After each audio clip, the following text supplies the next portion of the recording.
Olá, hoje a gente vai fazer uma coisa um pouco diferente. Vamos pegar três universos que parecem, assim, não ter nada a ver um com o outro. Totalmente distantes, né? Exato.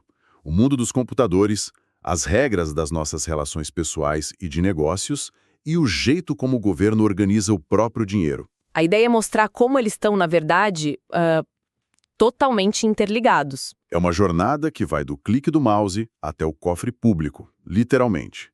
A gente começa com as ferramentas que fazem o mundo digital funcionar, a informática. Certo? Depois, vamos ver as regras que dão validade e consequência a tudo que a gente faz, que é o direito civil.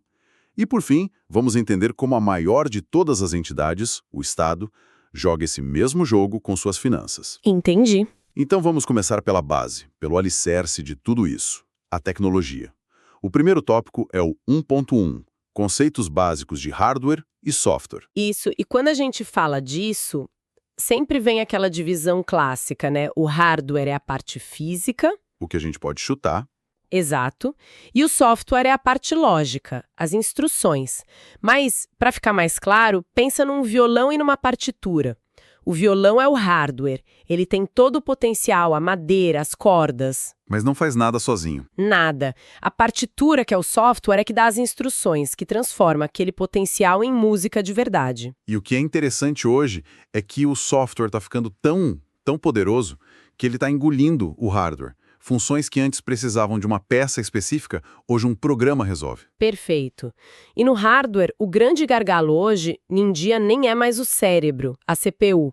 O problema é a velocidade com que esse cérebro acessa suas memórias, sabe? A RAM e o armazenamento. A comunicação, né? Exato. É por isso que, às vezes, só de trocar um HD antigo por um SSD, um computador que parecia velho, de repente voa. Você não deixou ele mais inteligente, só fez ele parar de gaguejar para lembrar das coisas. Certo. Então, corpo é o hardware, mente é o software. Mas toda mente precisa de uma consciência, algo que organize tudo. Nos computadores, essa consciência é o sistema operacional. E aí entramos no tópico 1.2, sistemas operacionais Windows e Linux. E aqui a gente tem duas filosofias bem diferentes. De um lado, o Windows, que todo mundo conhece, a prioridade é ser amigável, fácil de usar. É o padrão nos computadores de casa, né? Sim. E do outro lado tem o Linux, que é de código aberto, e isso não quer dizer só que é de graça na maioria das vezes. A filosofia dele é de colaboração, de transparência. Ele é o pilar de quase toda a internet. Servidores, supercomputadores. Tudo isso porque ele é absurdamente estável e seguro. É uma escolha entre a conveniência do Windows e o controle total do Linux. Entendi. E com tudo isso conectado, a segurança vira o ponto central. Isso nos leva a uma expansão do primeiro tópico: segurança da informação, malwares, phishing e criptografia. Exato. Ameaças existem aos montes, mas a gente pode pensar em três grandes categorias. Primeiro, os softwares maliciosos, os malwares. Vírus, worms. A defesa clássica é um bom antivírus e manter tudo sempre atualizado. Mas tem um tipo de malware que ficou famoso pelo terror que causa, o ransomware. Ah, sim, o sequestrador digital. É terrível, ele entra no seu sistema, criptografa todos os seus arquivos. E tranca tudo. Exato. E aí exige um resgate, geralmente em criptomoedas, para devolver o acesso. A melhor defesa aqui não é só o antivírus, é o hábito sagrado de fazer backups regulares. E manter fora da rede, importante. Fundamental. Se o sequestro acontece, você simplesmente ignora e restaura tudo da sua cópia segura. E a terceira ameaça é mais sutil, porque ela não ataca a máquina, ataca a gente, o phishing. É a engenharia social pura. Aquele meio do banco, sabe? Cheio de erro de português, pedindo para você clicar num link. Clássico. É a versão digital do golpe do bilhete premiado. A defesa é a desconfiança. Sempre checar o remetente, nunca clicar direto no link e, pelo amor de Deus, usar a autenticação de 2 fatores em tudo. Certo. E para proteger os dados de tudo isso, a grande ferramenta é a criptografia. Exatamente. E aqui, basicamente, existem 2 tipos. A criptografia simétrica usa uma única chave secreta para trancar e para destrancar a informação. Rápida, né? Super rápida, ótima para grandes volumes de dados. O problema é como você entrega essa chave para outra pessoa de forma segura. Se alguém intercepta a chave, já era. Acabou a segurança. É aí que entra a assimétrica. Perfeito. A assimétrica resolve isso de uma forma genial. Ela não usa uma, mas um par de chaves. Uma pública, que você pode espalhar para o mundo todo. Como se fosse o endereço da sua caixa postal. Ótima analogia. E uma privada, que só você tem. Qualquer um pode usar sua chave pública para te mandar uma mensagem trancada, mas só a sua chave privada consegue abrir. É a mágica por trás da assinatura digital e das transações seguras. Exato. Mas ela é muito mais lenta, computacionalmente cara. Então, o que se faz na prática é usar a assimétrica, que é lenta, só para trocar de forma segura a chave da criptografia assimétrica. E aí o resto da conversa, o grosso dos dados, vai pela simétrica, que é rápida. O melhor dos dois mundos. Entendi. E falando em comunicação, como esses dados todos viajam pela internet? Isso nos leva ao próximo tópico: redes de computadores e os protocolos TCP/IP. Essa é a negociação silenciosa que acontece a cada segundo que a gente está online. É uma escolha constante entre perfeição e velocidade. TCP e UDP, certo? Exato. O TCP é o perfeccionista. Ele estabelece uma conexão, numera cada pacote de dados, envia e fica esperando a confirmação de que tudo chegou na ordem certinha. Confiável, mas lento. É o que o e-mail usa. Perfeito. Já o UDP é o pragmático. Ele simplesmente joga os pacotes na rede e torce para que cheguem. É como gritar para alguém do outro lado da rua. Alguma coisa pode se perder no caminho, mas a mensagem geral chega mais rápido. Isso. Sua chamada de vídeo, seu jogo online, tudo usa o UDP.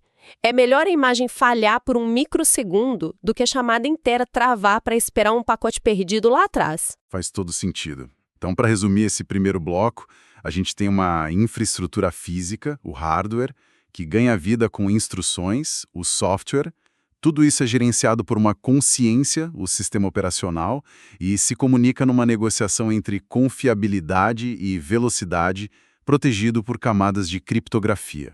Resumo perfeito. E toda essa infraestrutura digital não existe no vácuo, né? Ela serve para formalizar relações. E no momento em que uma relação humana é formalizada, a gente sai do mundo dos bits e entra no mundo das regras. Entramos no direito civil. Certo. Mudando completamente de área agora, vamos para o bloco 2. E a primeira regra que a gente encontra é, curiosamente, uma lei sobre as leis. Tópico 2.1. Lei de Introdução às Normas do Direito Brasileiro. A LINDB. Exatamente. A LINDB não diz o que você pode ou não pode fazer, mas sim como as outras leis devem ser aplicadas. E uma das coisas mais importantes que ela faz é criar um escudo para proteger o passado de leis futuras. O artigo 6º do Decreto-Lei 4.657, de 1942, é o coração disso. E o que ele diz? Vou ler na íntegra. Diz o seguinte: a lei em vigor terá efeito imediato e geral, respeitados o ato jurídico perfeito, o direito adquirido e a coisa julgada. Ok, traduzindo para o português do dia a dia. Vamos lá. Ato jurídico perfeito é aquele contrato que você já assinou e já cumpriu. Acabou. Direito adquirido é, por exemplo, o seu direito à aposentadoria que você já conquistou pelas regras antigas, mesmo que ainda não tenha pedido. E a coisa julgada? É a decisão final de um juiz, o processo acabou, não cabe mais recurso. A Lindbergh garante que uma lei nova não pode chegar e rasgar seu contrato, cancelar seu direito ou reabrir seu caso. É a segurança jurídica. A regra do jogo não pode mudar depois que a partida acabou. Perfeito, é isso. Ok, entendidas as regras, vamos para o jogador principal, a pessoa. E aqui chegamos no tópico 2.2, pessoas naturais, e a discussão sobre quando a vida para o direito realmente começa. É um debate central, e o artigo 2º do nosso Código Civil coloca mais lenha na fogueira. Porque ele parece meio contraditório, né? Ele diz assim, ó: a personalidade civil da pessoa começa do nascimento com vida, mas a lei põe a salvo desde a concepção os direitos do nascituro. Ou seja, começa no nascimento, mas protege desde antes. Exato. Essa redação abriu as portas para duas grandes teorias: A teoria natalista leva a primeira parte ao pé da letra. Diz que a personalidade, a capacidade de ter direitos, só surge com o nascimento com vida. Antes disso, o nascituro teria só uma expectativa de direitos. Mas a segunda parte do artigo complica isso. Totalmente. E é por isso que a teoria concepcionista é a mais aceita hoje nos tribunais. Ela argumenta que o nascituro já é pessoa desde a concepção. Já tem direitos fundamentais, como o direito à vida, a um nome. A receber alimentos, por exemplo? Exatamente. Alguns direitos patrimoniais, como receber uma herança, ficam condicionados ao fato dele nascer com vida. Mas, na prática, o direito brasileiro protege o nascituro como se pessoa ele já fosse. Certo. E, além de nós, pessoas físicas, o direito também cria pessoas artificiais, né? Tópico 2.3. Pessoas jurídicas. As empresas, associações... Isso. E a ideia central aqui é criar uma separação. A empresa tem seu próprio patrimônio, suas próprias dívidas, que são distintas das dívidas dos sócios. É um véu de proteção. Que permite que as pessoas arrisquem em um negócio sem colocar em jogo o patrimônio da família. Exato. Só que, e quando esse véu é usado para dar um golpe? Quando os sócios usam a empresa como um escudo para cometer fraudes. Aí o direito precisa ter uma forma de furar esse véu. E tem. É o que a gente chama de desconsideração da personalidade jurídica. O artigo 50 do Código Civil é a ferramenta para isso. Eu vou ler o trecho principal. Ele diz que o juiz pode desconsiderar a personalidade jurídica em caso de abuso da personalidade jurídica, caracterizado pelo desvio de finalidade ou pela confusão patrimonial. Ah, então tem requisitos. Não é só a empresa quebrar e não conseguir pagar. De jeito nenhum. É preciso provar a má-fé. Provar que os sócios misturaram as contas de propósito ou usaram a empresa para fins que não eram os dela. Essa é a chamada teoria maior, né? Exato. A regra geral, que exige prova robusta da fraude. Mas, para proteger os mais vulneráveis, o direito criou uma exceção, a teoria menor. Onde ela se aplica? Principalmente no direito do consumidor e no ambiental. Nesses casos, a coisa é mais simples. Basta que o fato de a empresa não ter como pagar a dívida seja um obstáculo para o consumidor ou o meio ambiente serem ressarcidos. O simples prejuízo já pode autorizar a busca no patrimônio dos sócios. É uma proteção extra. Uma proteção extra e muito necessária. Então, para resumir o bloco de direito civil, as regras garantem que o passado seja respeitado, que a vida seja protegida desde a sua concepção e que essa ficção, que é a pessoa jurídica, não sirva de escudo para fraude. Exatamente. E agora a gente pode escalar essa análise. Se uma empresa é uma pessoa jurídica, o que é o Estado? A maior e mais complexa de todas. E as regras que governam o dinheiro dele formam o direito financeiro. E com isso entramos no nosso terceiro e último bloco. Vamos começar pelo conceito, tópico 3.1, conceito e objeto do direito financeiro. É bem direto. É o ramo do direito que estuda a atividade financeira do Estado. Como ele arrecada, que são as receitas, como ele administra e como ele gasta, as despesas. E as regras mestras para tudo isso estão na Constituição Federal, tópico 3.2. A Constituição define o plano de voo financeiro do país em 3 leis principais, né? Isso mesmo. Primeiro, o PPA, o Plano Plurianual. É a estratégia de médio prazo, para 4 anos. O plano geral. Depois, a LDO, a Lei de Diretrizes Orçamentárias. Ela pega essa estratégia e traduz em metas e prioridades para o ano seguinte. E, por fim, a LOA, a Lei Orçamentária Anual. Que é o orçamento de fato, a lista de compras do governo. Exatamente. A lista detalhada de onde o dinheiro vem e para onde ele pode ir. E dentro dos gastos das despesas, a gente tem limites bem duros. A Lei de Responsabilidade Fiscal, a LRF, impõe tetos principalmente com o pessoal. Sim, esse é um ponto crucial. A União não pode gastar mais de 50% da sua receita corrente líquida com a folha de pagamento. Para estados e municípios, o teto é de 60%. É um controle bem rígido. E precisa ser. Mas talvez a regra mais engenhosa de todas, a mais importante para o equilíbrio das contas, seja a famosa regra de ouro. Essa regra sempre me pareceu um pouco contraintuitiva. O governo não pode pegar um empréstimo para pagar salários, mas pode para construir uma ponte. Qual é a lógica? A lógica é a de uma boa gestão doméstica. Você não pega um empréstimo no banco para pagar a conta de luz, certo? Não, claro que não. Essas são despesas correntes, do dia a dia. Você paga com sua renda seu salário. Você se endivida para comprar um bem que dura, um investimento, uma casa, um carro. A regra de ouro, lá no artigo 167 da Constituição, aplica essa mesma lógica ao Estado. E o que o artigo diz exatamente? O inciso 3º proíbe, e eu vou ler aqui, a realização de operações de créditos que excedam o montante das despesas de capital.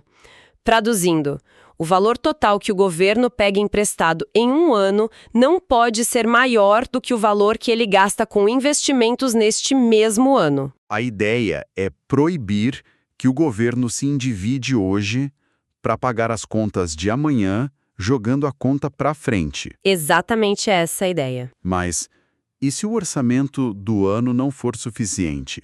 Ou se acontece uma tragédia, uma despesa que ninguém esperava? Para isso existem os créditos adicionais. São autorizações para gastar além do que a LOA previa. E são de 3 tipos. Quais são? Primeiro, os suplementares. É um simples reforço. O dinheiro para uma despesa que já existia acabou. Então você suplementa. Depois, os especiais. Esses criam uma despesa totalmente nova, que não estava no orçamento inicial. E o terceiro? O terceiro são os extraordinários. Esses são para casos de guerra, calamidade pública, situações urgentes e imprevisíveis. São tão sérios que, na União, podem ser abertos por medida provisória. E eles valem só para aquele ano. Em regra, sim. Mas tem uma exceção importante. Os créditos especiais extraordinários, se forem autorizados nos últimos 4 meses do ano, podem ter seus saldos reabertos e usados no ano seguinte. É para garantir a continuidade daquela ação emergencial. Faz sentido. Então, para fechar o bloco de direito financeiro, temos um sistema que planeja o futuro com o PPA, define metas com a LDO e executa com a LUA. Tudo isso sob limites rígidos da LRF e o princípio da regra de ouro, mas com válvulas de escape, os créditos adicionais, para os imprevistos. Ok. Então, nós fomos da lógica de um processador de computador, passamos pelas regras que definem o início de uma vida e a responsabilidade de uma empresa, até chegar, ufa, nas travas de segurança do orçamento de um país inteiro. A conexão parece mais clara agora. Sim, a conexão é que são todos sistemas de regras. Sejam lógicas, jurídicas ou financeiras, elas foram criadas para organizar interações complexas e trazer alguma previsibilidade para o caos. Exato. Isso nos deixa com uma provocação final, uma pergunta para o futuro. Exato. A gente viu regras que foram criadas para um mundo físico, analógico. A separação de patrimônio de uma empresa, o controle de despesas em papel. E a provocação é: como a digitalização massiva do Estado, com inteligência artificial talvez gerenciando gastos em tempo real, com o surgimento de moedas digitais emitidas por bancos centrais, como tudo isso vai pressionar e talvez forçar a gente a reinventar todos esses conceitos. a confusão patrimonial de uma empresa vai poder ser identificada na hora por um algoritmo. E como a regra de ouro se aplica ao endividamento que foi feito com ativos digitais, que podem variar de valor drasticamente em um único dia. São as perguntas que o nosso futuro, que é cada vez mais digital, vai obrigar a gente a responder.